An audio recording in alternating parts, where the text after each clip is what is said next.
আন্দোলনের মাস্টারমাইন্ড মানুষ না, এই আন্দোলনের মাস্টারমাইন্ড ছিলেন আল্লাহ। শেখ হাসিনার এই অত্যাচার নির্যাতন, আল্লাহ যেটা বলছেন যে আল্লাহ অত্যাচারীকে ছাড় দেন কিন্তু ছেড়ে দেন না, সীমা লঙ্ঘনকারীকে তিনি পছন্দ করেন না।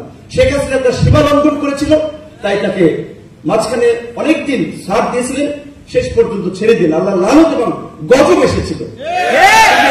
এই মাস্টারমাইন্ড কেউ না, কেউ পরিকল্পনা করে এই আন্দোলনের নামে নাই, পতন ঘটাই কেউ আপনার ওইভাবে কল্পনাও করতে পারে না যে পতন হয়ে যাবে। আল্লাহ রহমত ছাড়া এই পতন সম্ভব ছিল না। ইসলামাবাদী ভাইয়ের সাথে কথা হচ্ছে, ভাই আপনারা সিদ্ধান্ত নেন, সিলেটের সাথে আলাপ করেন।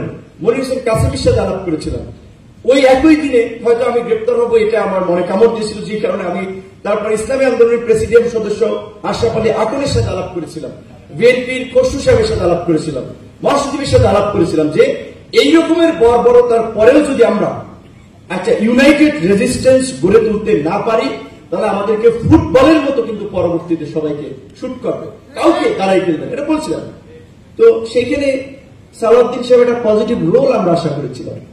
এখন আমাদের সোশ্যাল মিডিয়ার অ্যাক্টিভিস্ট বিভিন্ন দেশের বাইরে থাকেন, দেশে থাকেন, তারা সবাইকে কেউ রয়ের দালাল বাড়িয়ে দিচ্ছেন, ভারতের দালাল বাড়িয়ে দিচ্ছেন। এই গণঅভ্যুত্থানে যারা আমরা এখন দেশে আছে, আন্দোলন সংগ্রামের সময় তো অংশীদার, আমরা নিজেরা বুঝে না বুঝে অনেক বিভ্রান্তি ছড়াচ্ছি। তো এই কারণে যেটা আমি বলবো, মাহমুদ ভাই যে কথা বলছিলেন যে এই জুলাইয়ের পাতাতন অবশ্যই এই শাপলা চত্বর ছিল, এখান থেকে প্রেরণা নিয়েছে। এবং এই আন্দোলনে যদি আলেম ওলামারা যদি এভাবে কানেক্টেড না হতো, এই আন্দোলন সফল হতো কিনা আমার সন্দেহ আছে। এবং আমি এই আন্দোলনের মাস্টারমাইন্ড মানুষ না, এই আন্দোলনের মাস্টারমাইন্ড ছিলেন আল্লাহ। শেখ হাসিনার এই অত্যাচার নির্যাতন, আল্লাহ যেটা বলছেন যে আল্লাহ অত্যাচারীকে ছাড় দেন কিন্তু ছেড়ে দেন না, সীমা লঙ্ঘনকারীকে তিনি পছন্দ করেন না। শেখ হাসিনা তার সীমা লঙ্ঘন করেছিল, তাই তাকে মাঝখানে অনেকদিন ছাড় দিয়েছিলেন, শেষ পর্যন্ত ছেড়ে দিন। আল্লাহ লানত এবং গজব এসেছিল। এই মাস্টারমাইন্ড কেউ না, কেউ পরিকল্পনা করে এই আন্দোলনের নামে নাই, পতন ঘটাই কেউ আপনার ওইভাবে কল্পনাও করতে পারে না যে পতন হয়ে যাবে। আল্লাহ রহমত ছাড়া এই পতন সম্ভব ছিল না। কিন্তু আমি যেটি বলতে চাচ্ছি, ওই ইতিহাস থেকে যেমনি ভাবে আলেম ওলামাদেরকে মুছে দেওয়া হয়, সাইডলাইন করা হয়, এই জুলাই পরবর্তী এই আন্দোলনের ইতিহাসেও আলেমদের কিংবা মাদ্রাসার ছাত্রদের অবদান খুব বেশি আলোচিত হচ্ছে না।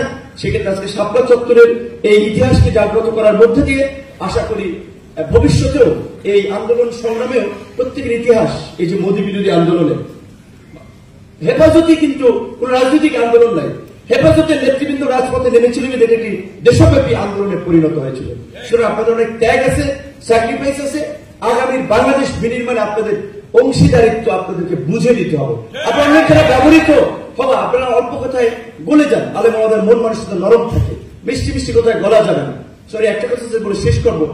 এমবিএস মোহাম্মদ বিন সালমান এবং কাতারের শেখ তামিমের মতো নেতা এরকমের যদি তারা ইসলাম কায়েমের কথা বলে বা প্রতিষ্ঠার কথা বলে, যাদের চোখের সামনে আপনার ফিলিস্তিনকে একটা ধ্বংস স্তূপ বানানো হচ্ছে, তার ন্যূনতম কথা বলছে না, বরঞ্চ ওই সাম্রাজ্যবাদীদের পা চাটছে।